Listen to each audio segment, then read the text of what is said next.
Welcome to the ArcGIS Living Atlas of the World webinar for May 2018, WorldDEM4Ortho, now available in the ArcGIS Living Atlas of the World. Before we get started, there are a few housekeeping items that we need to address.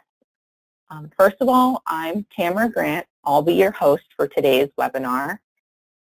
If you have any questions during the webinar, you can go ahead and ask them through the questions panel. I'll be monitoring that while our presenters are presenting. Some of you have already used that to let me know that you couldn't hear me earlier, so thank you. The webinar is being recorded, and it will be available early to mid next week. Monday is a holiday for those of us in the United States, so it may take a day or two to get it all squared away, but you will receive an email with a link to the recording. We'll also post the recording on our ArcGIS List of the World website and on our base in GeoNet. So with that said, let's go ahead into the agenda for today's webinar.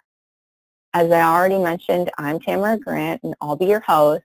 I've been at Esri for almost 8 years, and my main job duties include hosting webinars, promoting the Living Atlas, and managing the ArcGIS Living Atlas of the World website. And then our first presenter will be John from Airbus, and he's going to tell us how the WorldDEM4Ortho was created and why it's so accurate. And John is a geographer who has worked for the last 18 years with radar-derived remote sensing and elevation data, starting with the SRTM program, then moving to airborne radar mapping, and he's now the technical sales manager for satellite radar products and WorldDEM at Airbus's Washington, D.C. area office. Once John is finished with his presentation, we'll have a few minutes for a short Q&A, question and answer session, and then we'll have Rajinder tell us how to find and use Esri's elevation services in the Living Atlas.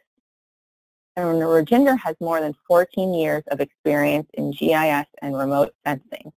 He started his tenure at Esri about 11 years ago and currently leads the Community Elevation Program. He has developed a multi-directional hill shape algorithm and fusion technique to integrate colored rasters with hill shapes to improve the terrain visualization. And then again, when Rajinder has finished presenting, we'll have time for another question and answer session. And then finally, we'll wrap up with some housekeeping items at the end of the webinar. So let me go ahead and give John the reins, so to say. And John, feel free to start your presentation. Hi, Tamara. Just starting that now. Let me know that you can see that. Yes. Excellent. All right. I will start then.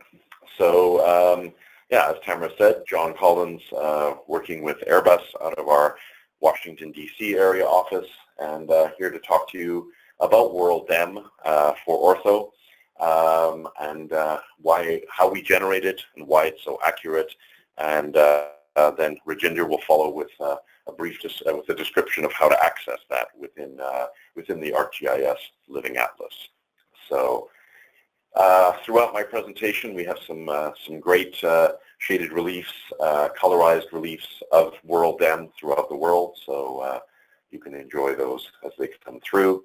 I'll start by going through the WorldDEM product portfolio itself, because WorldDEM does have a few different flavors to it, and some people use different flavors of WorldDEM, so just wanted to make sure that people understood the different ways you can access WorldDEM. But WorldDEM4Ortho specifically, what is it? Why is it so interesting and so useful? The first thing is that it's a global digital elevation model.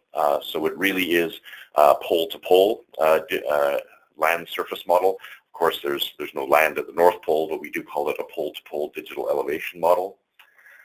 It was collected using a single source. There's a lot of global elevation models out there that are pieced together with several different elevation sources, and that means that they vary in quality and in accuracy. WorldDEM and WorldDEM4Ortho are collected from a single source. So they're collected from the TerraStar and Tandem satellites, and there'll be a bit of a demonstration of that later. WorldDEM4Ortho is a very accurate digital elevation model. So WorldDEM is a part of a partnership between Airbus and the German Aerospace Center, the DLR. And we have worked very, very hard to ensure that WorldDEM is extremely accurate. And our goal was to make it a whole order of magnitude more accurate than SRTM, which is really the elevation model that it replaces. So it really has turned out to be an incredibly accurate elevation model. And yeah, most important for users of Esri products, it's accessible today in the ArcGIS Living Atlas.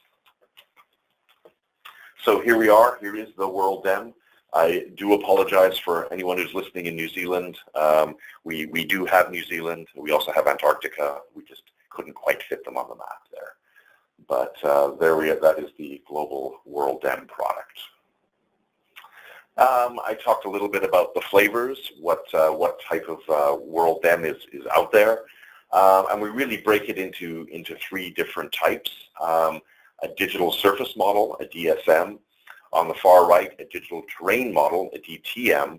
And something in the middle here, which we just call a DEM, a digital elevation model, which is really a hybrid of the two. So on the DSM side, we have the WorldDEM Core. And so this is essentially the product straight out of the processing suite without any additional editing. It contains raw elevations. And it's a surface model. So it contains the heights of vegetation and of buildings. So that's very much like SRTM, a digital surface model.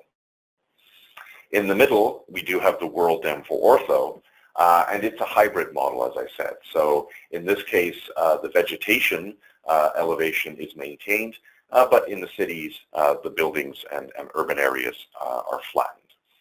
And a DTM, we also have a WorldDEM DTM product where everything is removed. So the vegetation as well as the buildings are all removed.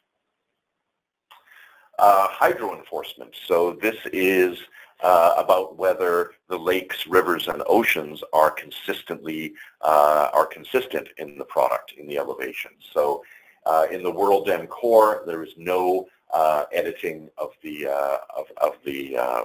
hydro of the lakes, rivers, and oceans, and I'll show you in a couple of minutes what that looks like and why it's not so great. In the WorldDEM DSM, we do edit all the hydro features. In the WorldDEM4Ortho, we automatically edit the hydro features, so that's all done by machines. Machines interpret where the water is and do all of that editing. In the WorldDEM DTM, we also do a full hydro edit. Surface removal. So do we remove the surface features? So in the WorldDEM Core, we do not touch that product. Also in the WorldDEM, it's also a digital surface model, so we don't touch that. In the WorldDEM4Ortho, we do automatically remove all of those buildings. So we do try to flatten all those guys down to the ground.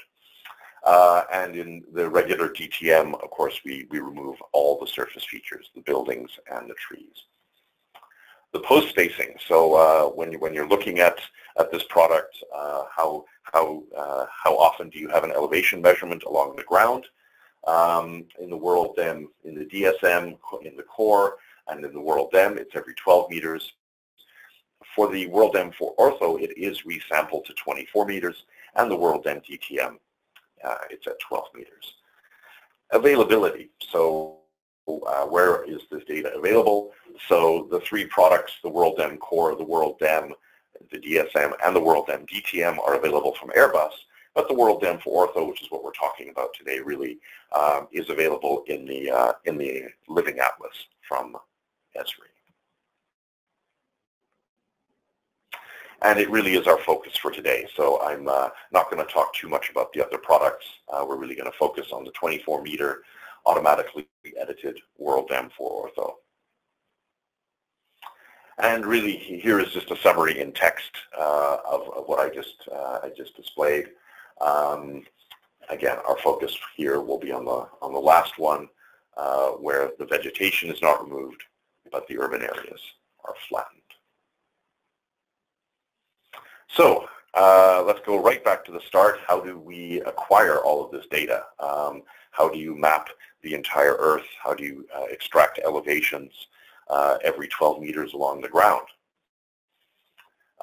And so, as I said previously, Airbus teamed up with the German Space Agency, the DLR, and we have a joint mission, a public-private partnership between us, and we together organized, built, and launched two radar satellites, TerraSAR-X and TandemX. Airbus manufactured those satellites. The German Space Agency launched and maintains both of the satellites up in orbit. They're still orbiting as of today. The German Space Agency acquired all the raw data and has undertaken all the interferometric processing. It's a long word, but it just refers to the radar signal processing that comes back.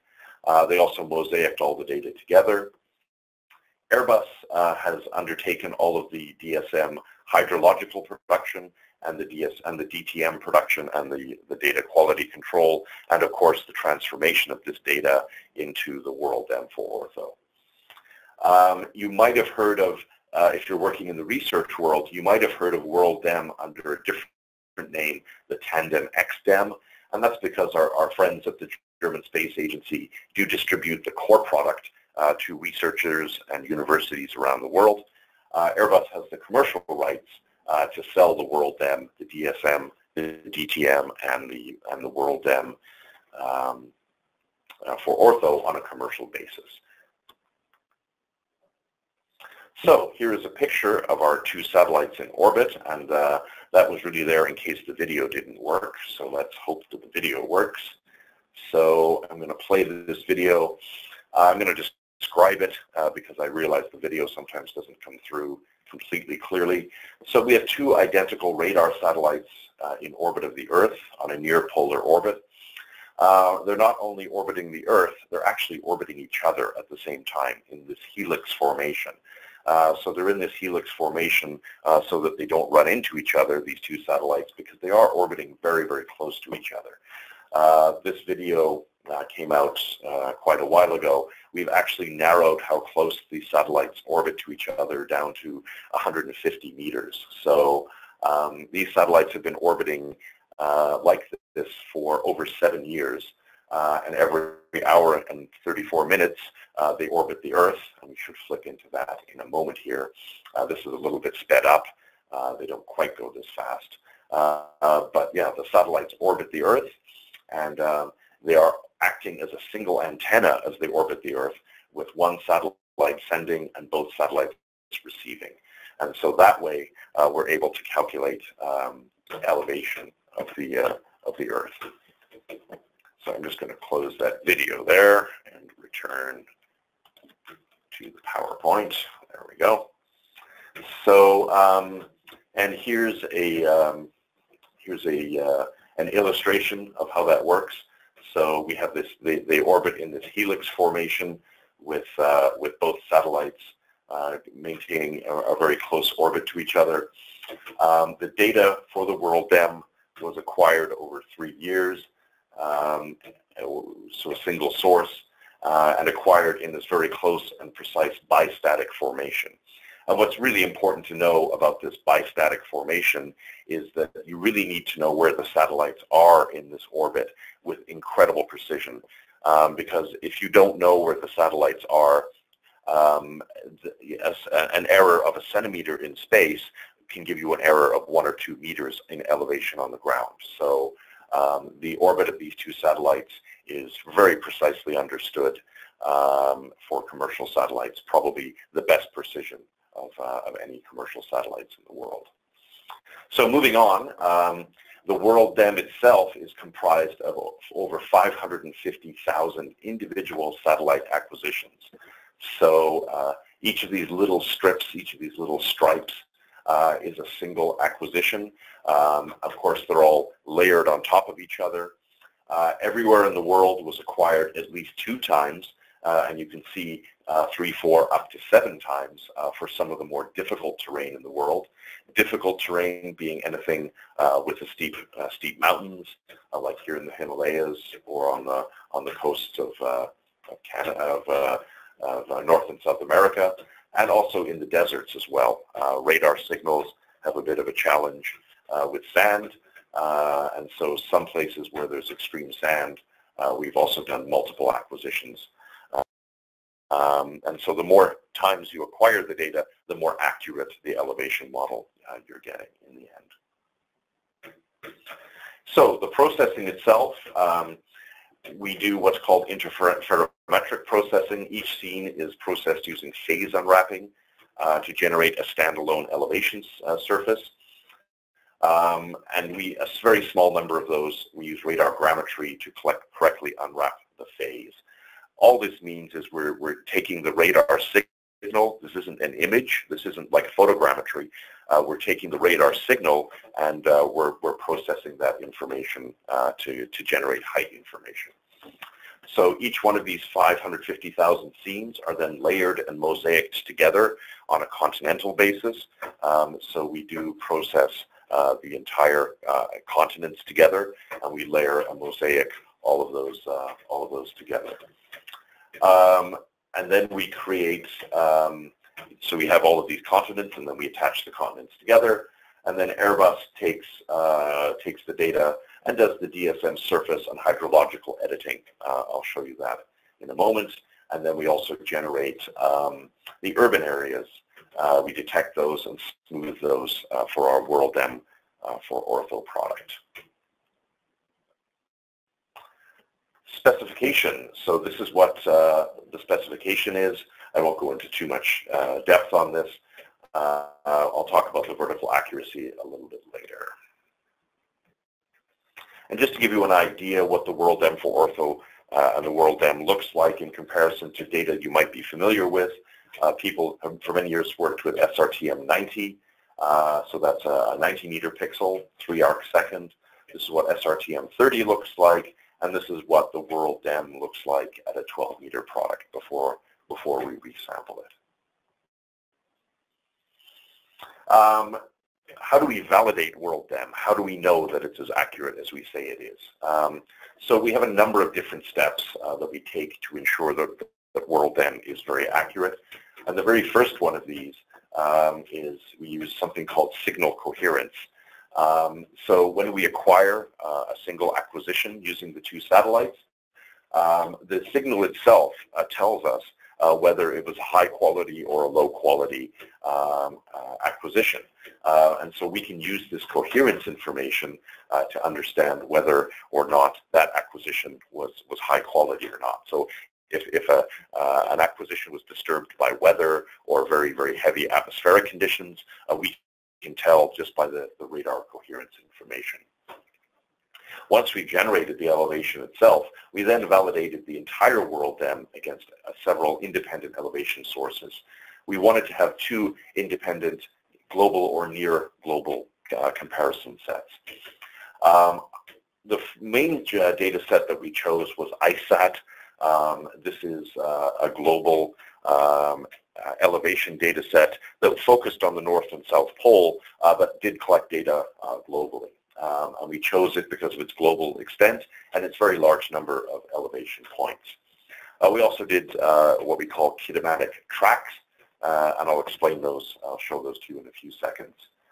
And then we have independently worked with mapping agencies and universities around the world using their ground control points, their LiDAR, and other elevation sources to validate our data on a local level. So here's a very quick snapshot of acquisition coherence, that first step. And so this shows where we have low coherence in the red areas. This was the first global acquisition. The whole globe was acquired twice, and then in some areas many more times. And this showed that after the first global acquisition, areas with very, very heavy forests, tropical rainforest, and also sandy deserts had some challenges, as well as the icy areas in Antarctica and Greenland. And so that was our trigger to acquire more data in those areas. ISAT. So ISAT it is now, the satellite has failed in orbit, but ISAT worked for many years using a laser altimeter, so essentially LiDAR from space, and it collected hundreds of millions of elevation points across the world. And so using a laser altimeter, it's a very, very precise measurement of digital surface model elevations. It also has very, very robust metadata, and it had several campaigns in different seasons of the year. So it was a very good global elevation data set. This is one geocell, just to show you how many ISAT points you would collect in one geocell. There are over 20,000 geocells on the Earth. So this sample geocell, which is about a third ocean on the coast of Africa, we were able to collect over 6,000 ISAT elevation points in this sort of X crossing pattern that this looks like. Just to zoom in so you can see that these points do hit the surface, and you are able to collect a very large number of points. And so what were the results from ISAT and the glass data, as it's called? We collected, or we sampled 208 million ISAT points across the world. And so we came up with an LE90, so that's 90% of the points fell within 2.5 meters plus or minus of the WorldDEM surface. Because ISAT does focus heavily on the poles, that's where it collects most of its points. We did decide to remove those points to see what effect that would have, and you can see that it greatly improved our accuracy. We do have a bit of a challenge, especially in Antarctica. Radar does penetrate a little bit into ice, so we don't necessarily have the surface elevation of the ice everywhere in Antarctica. So when you remove those Greenland and our Antarctic points, it does greatly improve the accuracy, and we think gives a better approximation of what our elevation accuracy is. So 1.22 meters LE90 without Greenland and Antarctica. And here we're looking on a global level. This is the mean height accuracy, so not LE90 in this case, so this is the average height accuracy. And so it shows that in the vast majority of places, we're plus or minus 1 meter of the ground. The areas where we do have a few challenges, of course, as I mentioned, the permanently frozen areas, some of the boreal forests up here in Russia and Canada, and a few of the tropical rainforests here in Africa and Southeast Asia. But in the vast majority of places, we are within 1 to 3 meters of the ground with the ISAT results. The second thing that the German Space Agency undertook to validate WorldDEM was using Kinematic Tracks. And so this is essentially attaching a very, very high-resolution GPS unit to some vehicles and driving for thousands and thousands of kilometers. So the folks drove for over 60,000 kilometers along various highways across every continent except Antarctica, and they came up with an LE90 that's very, very similar to the ISAT elevation. So an LE90 at 1.17 plus or minus from the WorldDEM ground point. And just to show you where those tracks were, We did try to get on as many continents as possible and drive as far as possible. So we do have the continents pretty well covered, greater than 60,000 linear kilometers of kinematic tracks. As I described, we also used various private and university organizations to also look at our data, and so they take their local elevation models and they compare them with WorldDEM, and these are some various results. Local ISAT LE90 a little bit higher, but also with kinematic GPS also in the sub-meter range. LiDAR does penetrate forests, so we weren't surprised to see a slightly higher number compared to LiDAR. All right, WorldDEM4Ortho. How do we generate it? How do we produce it? We start with the WorldDEM core, so that is the core product that comes out of the processor at the German Space Agency. And one of the first things we do is we resample it to 24 meters. And then, so that comes up with our WorldDEM4Ortho core. This is an internal product. It's not something that we sell. It's just part of our internal process. We then undertake some automatic terrain editing to remove some of the artifacts in that data. We then do identify the hydro. We classify it into oceans, lakes, and rivers. And then we do what we call flattening. So we flatten the oceans to 0 meters, and then we flatten lakes using their shoreline elevations to make sure that they are all at one elevation. And then we do river stepping. We make sure that the rivers flow from their high point down to the ocean as consistently as possible. This is all done automatically. So we end up with this WorldDEM4Ortho Hydro. Again, this is an internal product. We still have one more step to do where we identify the urban areas and then we smooth those urban areas. So we end up with this hybrid digital surface model over the forests and the rural areas, and the urban areas are smoothed. And so that is what we call WorldDEM4Ortho, a 24-meter post-spacing hydro-enforced urban DTM. So that is what the product is. All right, very quickly I'll show you why and how we edit our surface and water artifacts. In our surfaces we can have random errors and systematic errors, and so we either interpolate or fill those. We also have water artifacts, and that's because we do have some noise that's caused by the radar reflectivity over water, so we don't get correct elevations over water. And in larger water bodies, we essentially have no elevation over water, so we do fix all of that. So just to show you how we remove some artifacts, I'll just toggle this back and forth, and you can see there's a few noisy areas here where we have done some interpolation or some infilling.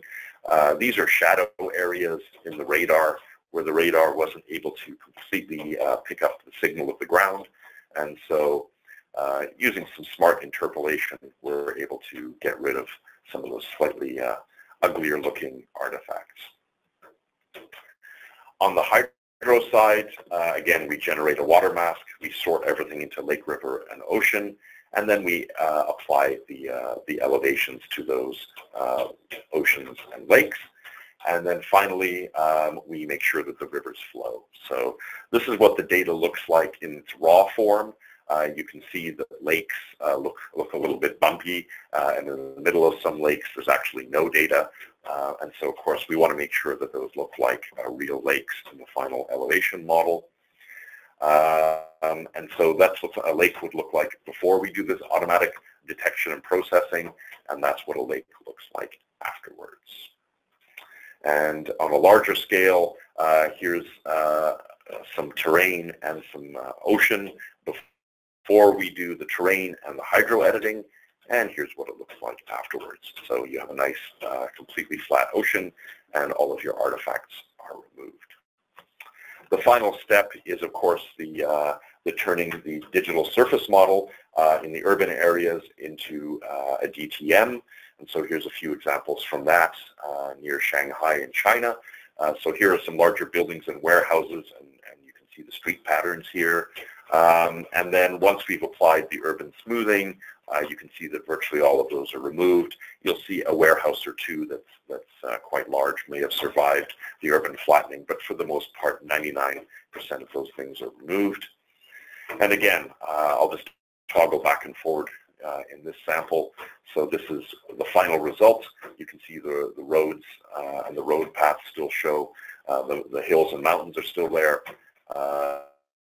But we have reduced or eliminated virtually all of the buildings to give you a nice smooth DTM surface to put your own buildings on. And here we are in the, back to a DSM, and again into the DTM with the buildings and the surface features all removed. All right.